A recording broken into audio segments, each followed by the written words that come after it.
স্বচক্ষে দেখেছি পবিত্র কোরআন এবং সহিহ হাদিস ভিত্তিক আলোচনা করার কারণে একজন কেন্দ্রীয় মসজিদের ইমামকে অপমানিত অপদস্থ হতে নিজ চোখে নিজে অবস্থান করে দেখেছি।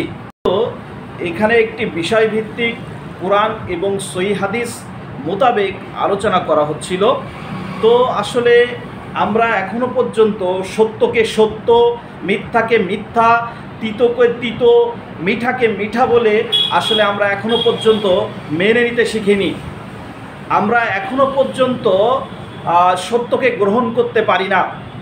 যারা আমরা মুষ্টিমেয় কিছু লোক, এবং আমি দেখেছি এর পক্ষে এবং বিপক্ষে মুষ্টিমেয় কিছু লোক উপস্থিত হয়ে গিয়েছে।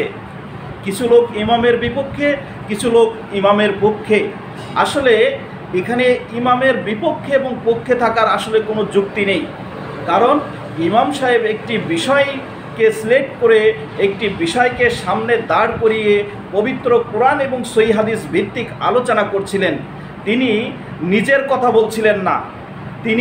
কথা বলছিলেন না, তিনি বলছিলেন আল্লাহ এবং আল্লাহর রসুলের কথা। অথচ এই আল্লাহ এবং আল্লাহর রসুলের কথা বলতে গিয়ে সে আজকে অপমানিত অপদস্থ হয়েছে।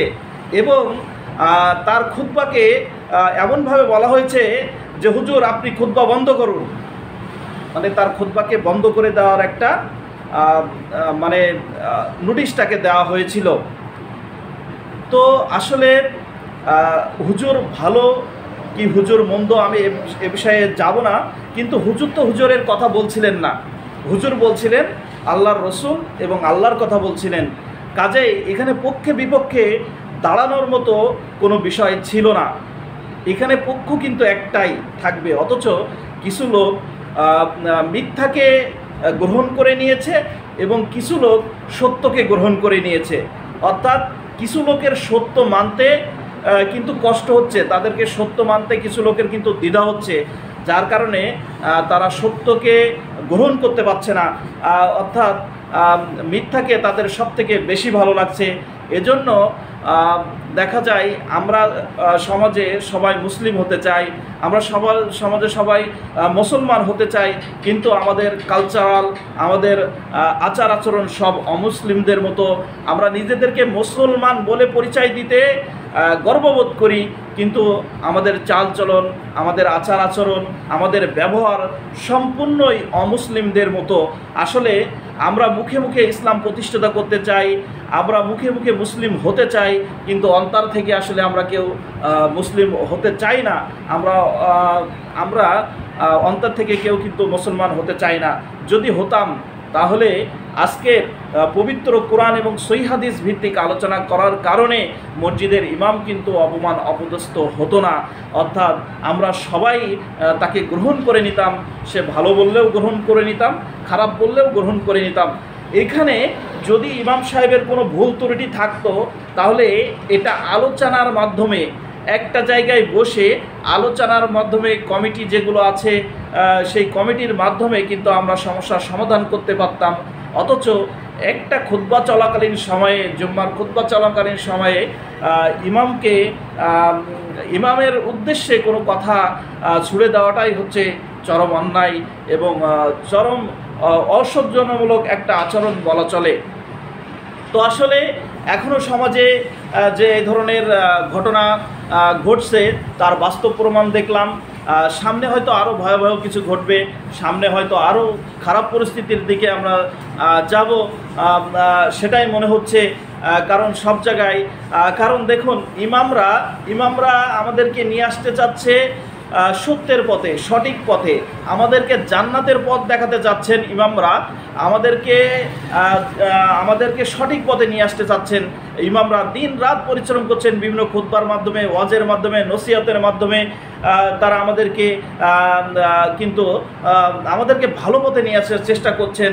অথচ আমরা কেউ ভালো হতে রাজি নই, আমরা কেউ ভালোটা মানতে পারি না, আমরা কেউ ভালোটা গ্রহণ করতে পারি না, আমাদের এই কথাগুলো ভালো লাগে না। অর্থাৎ ইমামের পরিশ্রম, ইমামের খুতবা, ইমামের ওয়াজ সব কিছুই বৃথা। ইমাম যাই বলে, যাই বলুক না কেন, আমি আমার কাজ করে যাব, আমি আমারটাই আমি গ্রহণ করব, এরকমই হচ্ছে আমাদের পায়তারা। কাজেই সব কিছু যেন বৃথা হয়ে যাচ্ছে, সব কিছু যেন বৃথা মনে হচ্ছে। যদি তাই না হবে তাহলে আজকে ইমাম সাহেব কেন অপমানিত হবে? আজকে ইমাম সাহেব তো তার নিজের কথা বলছিলেন না, তিনি বলছিলেন আল্লাহ এবং আল্লাহর রসুলের কথা। আল্লাহ এবং আল্লাহর রসুলের কথা যদি আপনাদের ভালো না লাগে তাহলে আর কার কথা আপনাদের ভালো লাগবে?